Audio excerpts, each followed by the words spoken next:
নমস্কাৰ। এই মুহূৰ্তত লৈ আহিছোঁ আপোনালোকৰ বাবে আজি সন্ধিয়াৰ কেইবাটাও গুৰুত্বপূৰ্ণ খবৰ।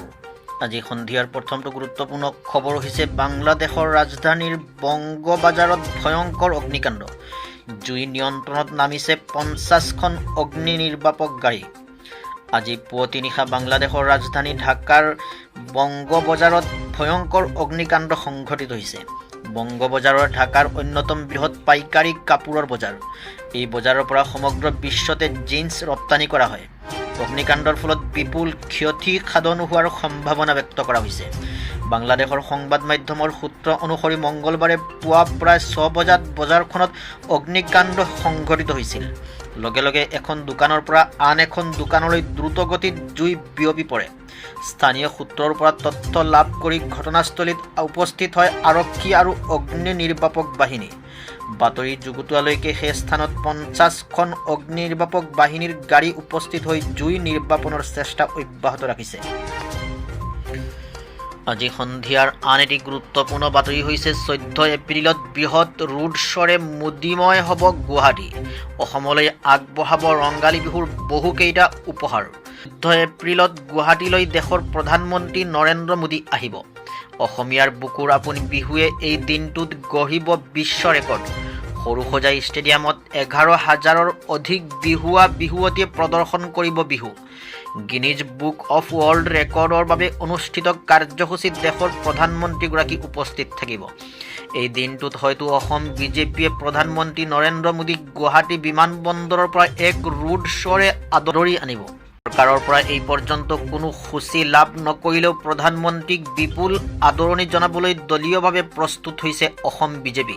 হয়তো উক্ত দিনটোত বিহুৰ ব্যস্ততাৰ মাজতো বৃহৎ সংখ্যক দলীয় কাৰ্যকৰ্তা বিমানবন্দৰৰ পৰা সৰুসজাই ষ্টেডিয়ামলৈকে পথৰ দুকাষে থাকি ফুল ছটিয়াই আদৰি প্ৰধানমন্ত্ৰী মোদীক।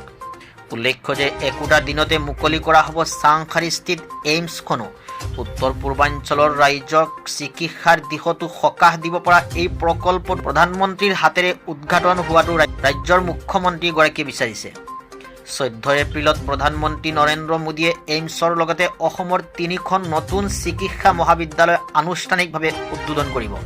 14 এপ্ৰিলৰ দিনা চাংখাৰীত এইমছৰ উদ্বোধনী অনুষ্ঠানৰ পৰা নৰেন্দ্ৰ মোদীয়ে কোকৰাঝাৰ, নগাঁও আৰু নলবাৰীত নৱনিৰ্মিত চিকিৎসা মহাবিদ্যালয় 3খনো ভাৰ্চুৱেল মাধ্যমেৰে উদ্বোধন কৰিব। শেহতীয়াকৈ 2023-24 চিকিৎসা শিক্ষাবৰ্ষৰ পৰাই ৰাষ্ট্ৰীয় চিকিৎসা আয়োগে MBBS পাঠ্যক্ৰম আৰম্ভ কৰিবলৈ অনুমতি প্ৰদান কৰিছে। ইয়াৰ বাবে ইতিমধ্যে ৰাজ্য চৰকাৰে যাৱতীয় প্ৰস্তুতিও আৰম্ভ কৰিছে। এই দিনটোতে প্ৰধানমন্ত্ৰী নৰেন্দ্ৰ মোদীয়ে ফ্লেগ অফ কৰিব উত্তৰ পূৰ্বাঞ্চলৰ বাবে প্ৰথমখন বন্দে ভাৰত এক্সপ্ৰেছ। নিউ জলপাইগুৰি গুৱাহাটী সংযোগী হ'ব এই দ্ৰুততম ৰেল সেৱা।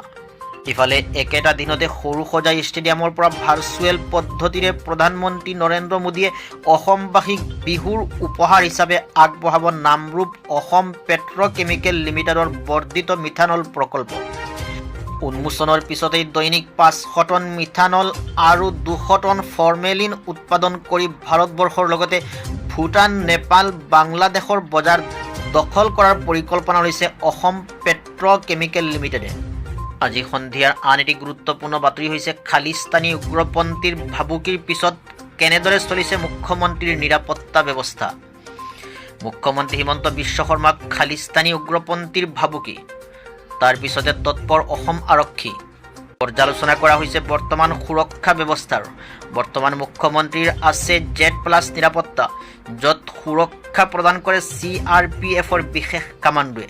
অসম আৰক্ষীৰ আৰক্ষী অধীক্ষক পৰ্যায়ৰ কেইবাজনো বিষয়া, অতিৰিক্ত আৰক্ষী অধীক্ষক, উপ পৰিদৰ্শক পৰ্যায়ৰ বিষয়াই প্ৰতিটো সময়তে মুখ্যমন্ত্ৰীৰ লগত থাকে। মুখ্যমন্ত্ৰীৰ কনভয়ত বৰ্তমান থাকে APRO লোক, যি সকলো সময়তে আৰক্ষীৰ লগত কানেক্ট থাকে, যাতে সকলো তথ্য নিৰাপত্তাৰ দায়িত্বত থকা বিষয়াসকলে পাই থাকে। মুখ্যমন্ত্ৰীৰ কোনো স্থানলৈ যোৱাৰ পূৰ্বে মুখ্যমন্ত্ৰীৰ নিৰাপত্তাৰ বাবে সেই অনুষ্ঠানস্থলীলৈ যায় ASL দল। মুখ্যমন্ত্ৰীৰ কনভয়ৰ লগত থাকে এম্বুলেন্স আৰু অগ্নি নিৰ্বাপক বাহিনীৰ গাড়ী। মুখ্যমন্ত্ৰীলৈ ভাবুকি অহাৰ পিছত পৰ্যালোচনা কৰিছে অসম আৰক্ষীয়ে। বৰ্তমানলৈকে সুৰক্ষা কৰ্মী বৃদ্ধি কৰাৰ চিন্তা কৰা নাই যদিও ৰেল ষ্টেচন, বাছ ষ্টেচন, এয়াৰপৰ্টত অধিক নজৰ ৰখাৰ নিৰ্দেশ দিয়া হৈছে।